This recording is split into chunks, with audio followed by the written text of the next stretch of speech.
গাধাকে সৃষ্টি করার পর তাকে বলা হলো সকাল থেকে সন্ধ্যা পর্যন্ত তাকে ক্লান্তিহীন পরিশ্রম করতে হবে।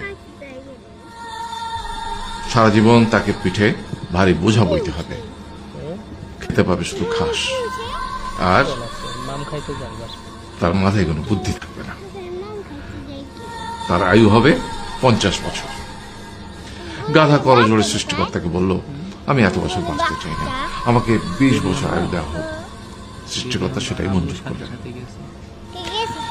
কুকুরকে যখন সৃষ্টি করা হলো তখন তাকে বলা হলো যে সে হবে মানুষের সবচেয়ে বড় বন্ধু, কিন্তু সে খাবে মানুষের উচ্ছিষ্ট, এবং তার আয়ু হবে 30 বছর।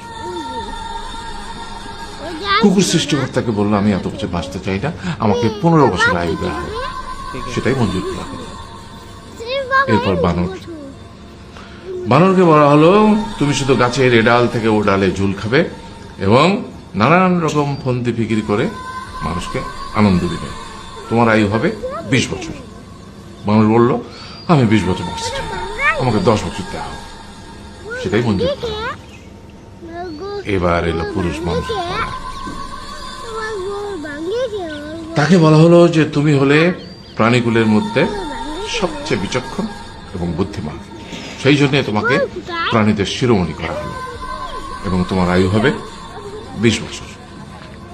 তখন পুরুষ মানুষ বলল, করজোড়ে বলল সৃষ্টিকর্তাকে যে 20 বছর আয়ু অত্যন্ত কম, হে প্রভু, আমাকে ওই গাধার সে যে 30 বছর আয়ু চায়নি সেটা আমাকে দেয়া হোক, ওই যে কুকুর 15 বছর ফিরিয়ে দিয়েছিল সেটাও আমাকে দেয়া হোক, আর যে বানর 10 বছর নেয়নি সেটা আমাকে দেয়া হোক। 20 বছর অত্যন্ত কম, আমি দীর্ঘদিন বাঁচতে চাই। সৃষ্টিকর্তা সেটাও মঞ্জুর করলেন। তারপর কি হলো? সেই থেকে ছেলেরা পুরুষ মানুষ হিসেবে বাঁচে 20 বছর, তারপরের 30 বছর সংসারের বোঝা পিঠে করে বয়ে বেড়ায়, সেটা কার মতো? গাধার মতো। তারপরের 15 বছর সে তার ছেলে মেয়েরা যা দেয় সেই রকম ঠিক কুকুরের মতো উচ্ছিষ্ট খেয়ে বাঁচে। আর তারপরে বৃদ্ধ বয়সে ঠিক বানরের মতো, যেমন গাছের এডাল থেকে ওডাল ঝুল খায় বানর, তেমনি এই ছেলের বাড়ি থেকে ওই ছেলের বাড়ি, আর নানান রকম ফন্দি ফিকির করে তার নাতি নাতনিদের আনন্দ দেওয়ার চেষ্টা করে। ছোট দিমু, ঠিক আছে। তোমার ঘুরে আমার এখন কেমন মারি